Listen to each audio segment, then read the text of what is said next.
Cheers, everybody. It's amazing how a sports franchise can so boost the spirits of an area, at least this area. I mean, I noticed it this morning very early in Wawa. It's like, "Hey," everybody's like, "Oh, good morning, nice to see you," in a way that they just aren't normally. But everybody is psyched about the Eagles headed back to the Super Bowl. Um, I don't think it was as much of a blowout as that score suggested, but it was a great victory. I didn't think that it was gonna be that lopsided. I did think that they would win, and I'm excited about I think that the 2 best teams are going forward. I think that the 2 best teams are going forward. So to have the Birds and the Chiefs is really big, but I would have liked to have seen the Bills, and the reason I would have liked to have seen the Bills is just because I feel like Buffalo is like Philadelphia, which is like Cleveland, which is like any number of other towns that just don't get their just due. And I root for them. And we've seen Kansas City so often recently. I know there's a lot of history on the line. Are they going to become the first NFL franchise to win 3 straight? I don't think that they will. So I'm excited about Philadelphia. I'm thrilled for the area. We could use a good emotional shot in the arm. I do believe that the 2 best teams are gonna square off. I would have liked it to have been Buffalo. I would have liked it to have been Buffalo, but I'm sure this is the television gods will be ecstatic to see what's going on. I also have to say something else, and I asked this question of Sal Palantonio when he was my guest last Friday. Was it Friday or Thursday? Sal's been a friend for a long, long time. Sal is the national correspondent for ESPN, and I asked Sal about Kansas City being the beneficiary of so many calls. I don't buy into conspiracy, but there was that one play in the KC Buffalo game where it was a long pass at the end of the first half, and the guy, uh, in my view, just clearly didn't have possession of it. It bounced off the field if you look really careful at that whole shot, and yet they got credit for the reception, and it set up a score that I think KC was then up 21-10 at that point. I know that some think that the referees are too protective of Patrick Mahomes. I think they have to be protective of all of these quarterbacks. And amazing in an era of concussion protocols and worries about CTE that Josh Allen is sacrificed as much as he is. And I'll tell you something else. I'm sorry if I'm just rambling, but I've got the NFL on the brain today. But something else that's on my mind is that Philadelphia makes it so easy to execute the tush push, the brotherly shove, but it's not so easy. It's not so easy. You can ask Buffalo, you can ask Washington. Philadelphia makes it look easy.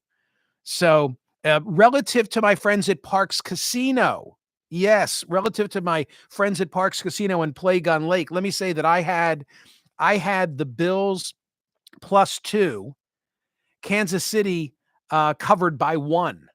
So that did not go well for me. That did not go well for me. The 2 points that I was getting, who makes these lines?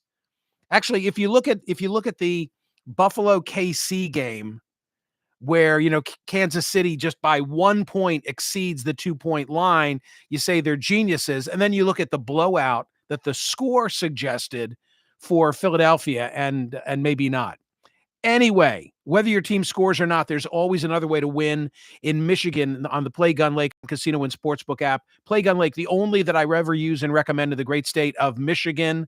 My favorite casino games, you can play them for real money, get some skin in the game, and bet sports or play blackjack or crapper or craps or roulette, whatever you got going. Anywhere you have your smart device, you can be playing casino games. Fun stuff. And the new online slots, test your strength with Lucky Tap, Jack-O-Lantern jackpots, the Almighty Sevens jackpot royale. Fun stuff. Bet with your head, not over it. New users take advantage of the $1,000 casino bonus back if you're down in the first 24 hours. Your casino bonus has to be wagered. PlayGunLake.com has all the details. You've got to be 21 and the great state of Michigan. For Play Gun Lake online casino and sportsbook app. Gambling problem, call 1-800-GAMBLER. Let's talk some polls, okay? 3 poll results since last together. First, on Friday, do you believe the assassinations of JFK, RFK, and MLK were each committed by a lone gunman? Not the same gunman, but a lone gunman in each, meaning Oswald killed JFK and acted alone. Uh, James Earl Ray killed Martin Luther King Jr. and acted alone.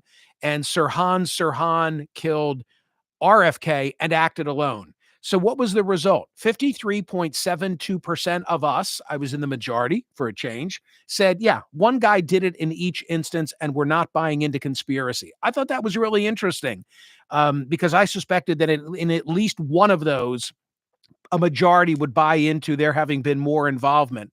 But 53.72% of us say we know who did it in each one, and there's nothing more than the public account and the person who was prosecuted for each of those. Obviously, there was not a prosecution in the case of uh, Oswald because Jack Ruby killed him shortly thereafter. Okay, Saturday, how about this? 51,910 votes cast. Would Trump's January 6 pardons have been defensible if limited to participants who did not commit any acts of violence? I was really surprised by this. I was pleasantly surprised by the number of votes that were cast, but the outcome of it shocked me. Frankly, shocked me because we've spoken here so many times about how the more progressive answer usually gets the more votes. I don't know that that's reflective of the audience, but it's definitely reflective of those who those who vote.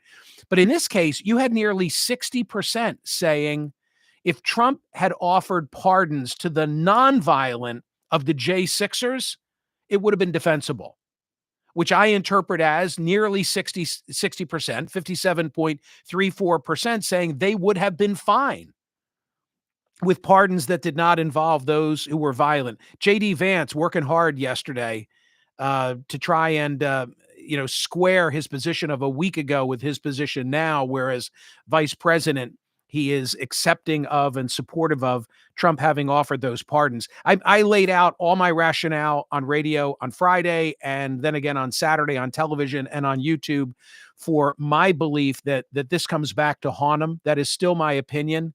I believe that because of the prospect of recidivism among those who were released, and if they are repeat offenders, then they're always going to be tagged in the media as, oh, this was a J6er. And now look what they've done. Also, because the leaders of the Oath Keepers and Proud Boys are just not going to go quietly into that night. Again, they continue to do media avails over the weekend. And also, I think this was a bad idea for Trump because it sends the wrong message, not only to the J6ers, but also to those who support them, that he's got their back. So they can do anything similar and not have to worry about it. And I note the fact that the FOP released a statement, the Fraternal Order of Police, along with another police group, having been supportive of Donald Trump for the last 3 of his presidential elections, his only 3 elections. They supported Trump in each of them, and they think that this is really a bad move. So I think it's a problem for Trump. I think that against the backdrop of all that happened this past week, because it was head spinning, and I'll get to something else in just a moment with today's poll question, but this is the one where he faces political peril, I think. Yesterday, much lighter voting. We normally see that on a Sunday, but to me, very interesting as well. Do the benefits of securing 4 Israeli hostages from Hamas outweigh the risks involved in releasing 200 Palestinian prisoners? And of the voting, which was 23,000 and change, 53% plus said yes. I had Michael Oren, the former Israeli ambassador to the United States, on television with me on Saturday on CNN, and will be a guest today on POTUS. And my first question to him was, what happened to the idea that we don't negotiate with terrorists? Actually, the very first thing that I said to Ambassador Oren was to make clear that I join in the celebration of the release of these 4 female Israeli soldiers who on 10/7 were lookouts. I mean, that was their role. And in some instances, their opinion of the peril that they were facing, that they saw the risk coming and they weren't taken seriously, is one of the most incredible aspects of the backstory of that day.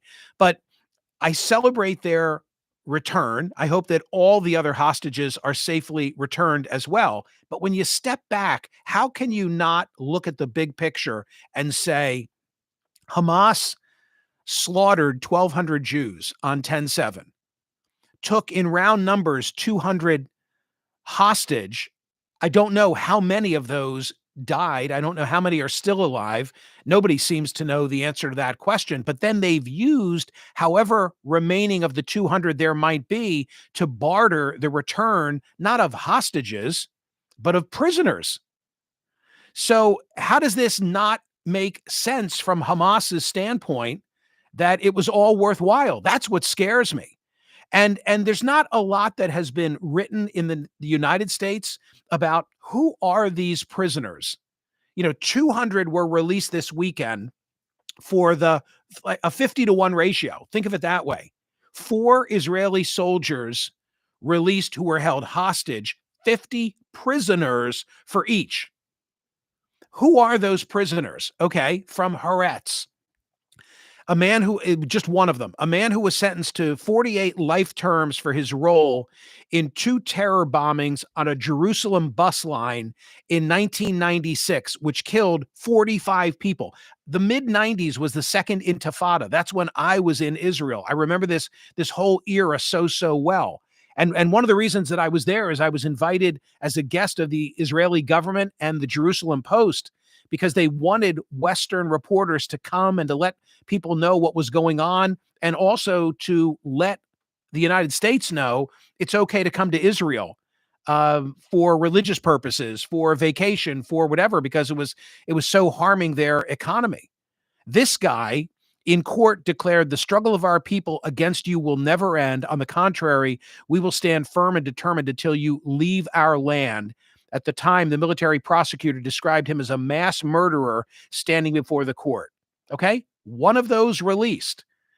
So I know it's a painful question. It's a very difficult question, but I was surprised with the result. Today's poll question: should the U.S. use tariffs to pressure countries such as Colombia to accept deportation flights of their nationals? You know the story from the weekend. You know that in the end, the Colombian president capitulated to President Trump and said, I'll send my plane.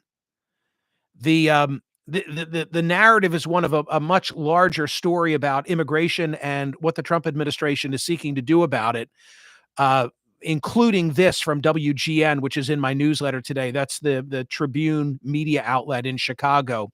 U.S. immigration and customs enforcement officers have started carrying out targeted raids in Chicago on people marked for deportation.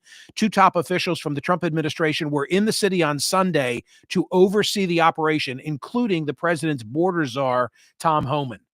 So it's on. It's now underway. And relative to Colombia and the tariffs, there is this statement from the White House having been released last night. The government of Colombia has agreed to all of President Trump's terms, including the unrestricted acceptance of all illegal aliens from Colombia returned from the United States, including on U.S. military aircraft without limitation or delay. Based on the agreement, the fully drafted tariffs and sanctions will be held in reserve.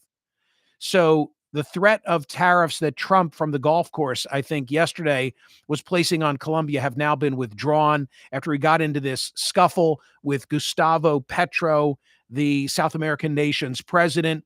The deal is apparently the only thing that was different this time is that we were using C-17s. And when the Colombian president said that they violated, I'm paraphrasing here, but violated humanitarian standards because the detainees were being returned in shackles, and he said he wasn't going to accept them, then Trump said he was going to impose the tariff of 25%.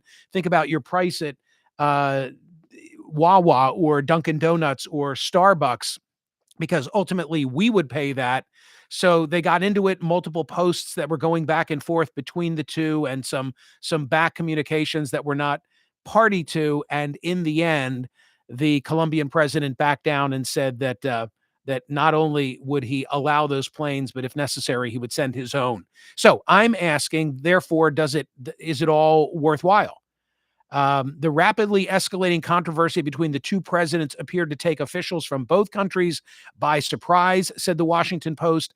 Washington and Bogota have for years had a bilateral agreement allowing for regular deportation flights that have, until now, gone to Colombia at the rate of at least twice a week without problems. Under the agreement, the United States sends Colombia a manifest 48 hours in advance of the flights with the names of the deportees, and Colombia provides authorization before the planes take off. That happened in this case, according to a Colombian official who spoke on the condition of anonymity about the sensitive issue, and Bogota agreed to accept the flight. It was unclear whether or when Petro was made aware of that. For the first time, the planes were being used were C-17s. So that was really the rub in all of this. Go vote at smerconish.com on this poll question and tell me whether you think that it's appropriate for the president to use tariffs as a weapon in an instance like this. Clearly, he's making an example of Colombia, right? I mean, that's really what's going on here. It's funny. I thought of something. I watched Friday night. I was watching the vote for Pete Hegseth as he was, winning his nomination, his confirmation battle to be Secretary of Defense because J.D. Vance broke the tie.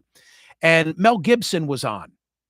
Mel Gibson has a movie that just came out.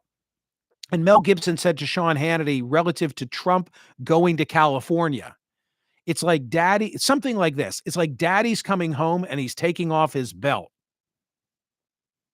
And I thought that the MAGA base will love that line, and they will love this as well. They will love this as well. This is what deportation looks like. Half the country is not going to like it, but half the country elected Donald Trump for exactly this purpose. And I note as well that the Colombian leader said not that he wouldn't take them initially, but that he wouldn't take them if they were treated inhumanely. It's been resolved, but the question lingers because this is just the start. Look at Chicago, look at Bogota. This is just the start of what change looks like in the immigration realm. Hence the question that I'm asking at smerconish.com. Should the U.S. use tariffs as a weapon, as an economic weapon to pressure countries such as Colombia to accept deportation flights of their nationals?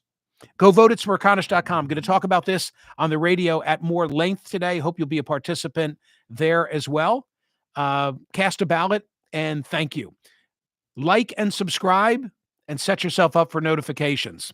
See you soon.